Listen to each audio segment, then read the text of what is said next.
welcome to this segment of our new newscast, Injustice. I'm Gunnar Spurl, and this is my co-host, Miles Moore. On this show, we will focus on major governmental and judicial issues in our nation. In this specific episode, we will focus on a topic often overlooked as a major issue: the excessive long-term sentencing of inmates convicted of nonviolent crimes. These sentencings are unacceptable and a violation of human rights. The public needs to take a stand against unfair sentencing. You, as a citizen of this country, need to protest against these wrongdoings, sign petitions that go against extreme sentencing, and spread the word to others on what's really going on with the prison system. Imagine being a struggling young man in America who was forced to sell bags of marijuana to feed himself and his family. Because of his education is poor and jobs are hard to come by. Then imagine being caught, arrested, and sentenced to multiple decades in a federal prison to rot away.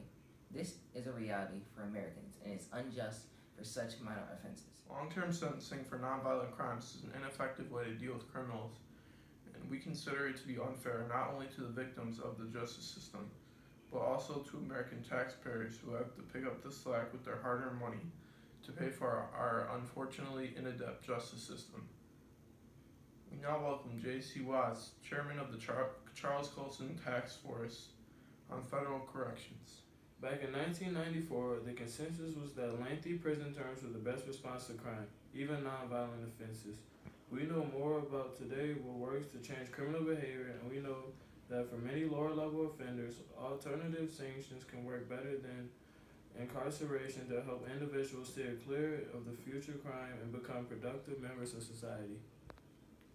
Thank you, JC. As JC points out, policy for sentencing these low-level criminals is outdated and is ineffective as compared to policies of today, which prove alternate programs help individuals reform their lives and can be much more effective than just locking up the individual for a long period of time.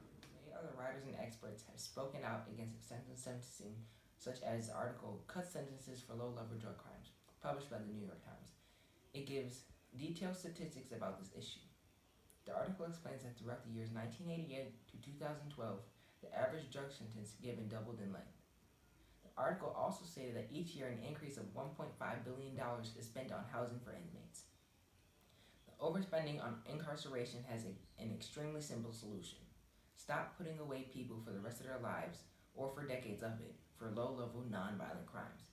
Because if these people aren't in prison, then we won't have to pay for their living costs. The main cause of the long-term sentencing is a law called the three-strike law, and other laws like it. It requires that after a criminal's third offense, no matter how minor the crime, they have to be sent away for a long period of time. Someone who supports bills like these may say that repeat offenders deserve these sentencings because they refuse to learn their lesson and refuse to conform to society. But this viewpoint is obviously from the outside looking in. You have to look at individual cases to understand the reality of these rules and how they affect people's lives. According to the New York Times article, Crime and Punishment, sentences are too long or too short, rarely just right. A man named Gerald Sanders was previously convicted for theft, but one day he decided to steal a $16 bike. As a result, he was given a life sentence. A life sentence for stealing a $16 bicycle. Think about how you would feel if you were told you were going to jail for life because you stole a bike.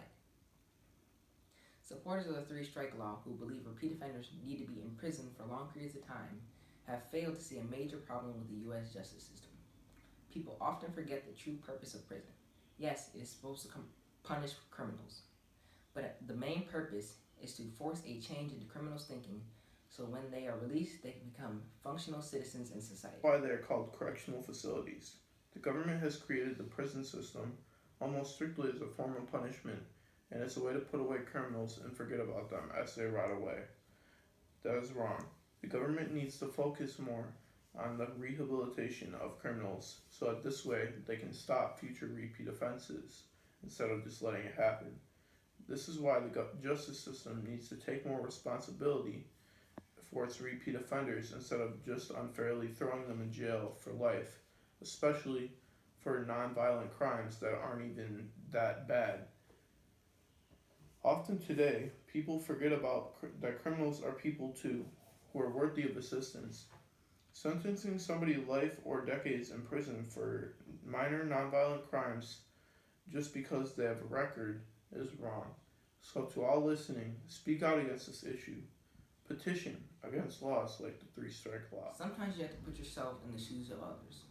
Think to yourself, how would you feel if you had to sit in the cell for the rest of your life for stealing a $16 bike? That's all for today, folks. We'll see you on the next edition of